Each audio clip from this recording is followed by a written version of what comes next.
अस्सलाम वालेकुम स्टूडेंट्स। उम्मीद है आप सब खैर आफियत से होंगे। जी 5th क्लास, आज हम आपकी उर्दू की किताब में से मुहावरात के बारे में कुछ जानेंगे। सबसे पहले मैं आपको मुहावरे के बारे में बताऊंगी कि मुहावरा क्या होता है। मुहावरा बेटा लफ्ज़ों के इस मजमूए को कहते हैं जो फ़ेल से मिलकर अपने हकीकी मायने की बजाय मजाजी मानों में इस्तेमाल हो, यानी जो वो नज़र आ रहा हो वो ना मानी दे बल्कि वो उसके और मानी दे। मिसाल के तौर पर बेटा 9 2 11 होना, इसके हकीकी मायने 9 या 2 11 होने का मतलब कि 9 जमा 2 तो 11 हो जाते हैं। लेकिन मुहावरे में क्या होता है, 9 2 11 का मतलब होता है भाग जाना। ठीक है बेटा, मुहावरे जो है वो ज़ुबानों बयां में खूबसूरती और मायनी में हुस्न पैदा होता है। मुहावरे में किसी किस्म की तब्दीली नहीं की जा सकती, यानी कि हम इसको बदल नहीं सकते। ठीक है बेटा, मुहावरे की पहचान ये है कि वो किसी फ़ेल पर ख़त्म होता है, और दूसरी तरफ हम कह सकते हैं कि मुहावरे के आखिर में ना आता है, और अगर ना नहीं आता है तो ये ज़रूरी होता है कि वो किसी फ़ेल पे ख़त्म हो। तो ये बेटा थी मुहावरे की तारीफ़।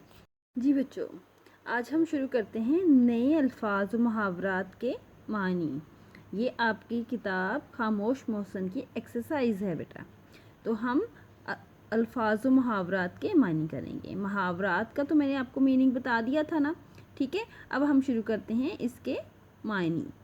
पालना पोसना, परवरिश करना, यानी पालना पोसना का मतलब ये होता है कि हम पाल पोस कर बड़े करते हैं ना बच्चों को, तो उसको परवरिश करना कहते हैं।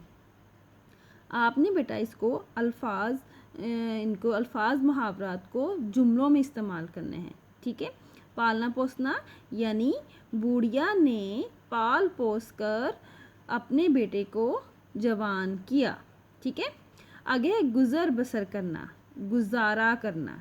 ठीक है, गुज़र बसर करना, गुजारा करना। बुढ़िया बहुत ही तंग दस्ती में अपना गुज़र बसर करती थी। ठीक है, तो ये था बेटा, साथ साथ मैं जुमले आपको बता रही हूँ और साथ साथ आप इसके मीनिंग देखेंगे।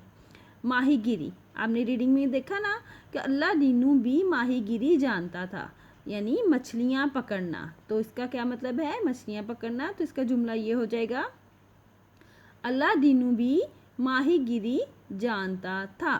ठीक है, कोई कसर बाकी ना उठा रखना, यानी किसी काम में गफलत और कमी ना छोड़ना, यानी इतने अच्छे तरीके से काम करना कि कोई भी काम जो है वो रह ना जाए, यानी कोई कमी ना रह जाना, सारे काम ही पूरे कर देना। तो आपने रीडिंग में इसकी बेटा सेंटेंस देखा था कि अल्लाह दीनू ने अपनी नानी की परवरिश में कोई कसर बाकी ना उठा रखी। ठीक है, सुराही, सुराही क्या है, मट्टी का मटका नुमा बर्तन जिसकी गर्दन लंबी होती है। ठीक है, गर्दन लंबी सी होती है और मट्टी का बना हुआ होता है, और इसमें जो है अमूमन जो गांव वाले हैं वो पानी डालते हैं। ठीक है बेटा, आगे मोहसन, एहसान करने वाला। क्या है, एहसान करने वाला। मैंने आपको बताया था ना कि आपके सबक का नाम ही है खामोश मोहसन। तो ये है यानी खामोशी के साथ एहसान करने वाला। एहसान करना, किसी दूसरे का ख्याल करना, उसकी किसी दूसरे पे इतनी अच्छाई करना। ठीक है, इसको हम कहेंगे एहसान करना। बेटा आपका सवाल नंबर 2 है आपकी एक्सरसाइज का, सबक के मतन से दुरुस्त जवाब चुनकर खाली जगह पुर करना। ठीक है, ये MCQs हैं, ये आपने इसको फिल करना है जो आपने रीडिंग की हुई है। ठीक है, तो हम देखते हैं, अल्लाह दीनू डैश की सलाहियत से महरूम था। किसकी सलाहियत से महरूम था, देखने, सुनने और बोलने। तो बोलने की सलाहियत से महरूम था। क्या था कि वो बोल नहीं सकता था और इशारों करायों से अपनी बात दूसरों को समझाता था।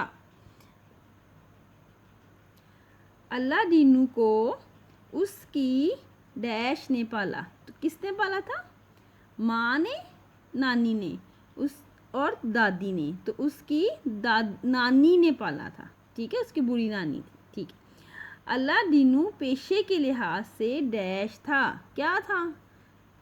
माहीगीर था, मुल्ला था और जाल बनाने वाला था। माहीगीर भी था वो, माहीगिरी मतलब मछलियाँ पकड़ने वाला, लेकिन क्या था कि बेटा वो मछलियाँ नहीं पकड़ता था, तो वो जाल बनाने वाला था। तो इसका दुरुस्त जवाब होगा जाल बनाने वाला था।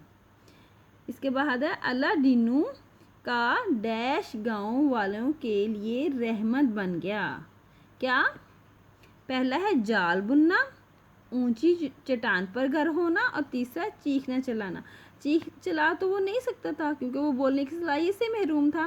तो क्या था, उसका घर ऊंची चट्टान पर था और जिसकी वजह से उसने देख लिया कि सैलाब आने वाला है और उसने फिर गांव वालों को भी बचा लिया। तो ये है इसका सही जवाब। पांचवा आपका खामोश मोहसिन की बजाय इस कहानी का नाम डैश भी हो सकता है, क्या?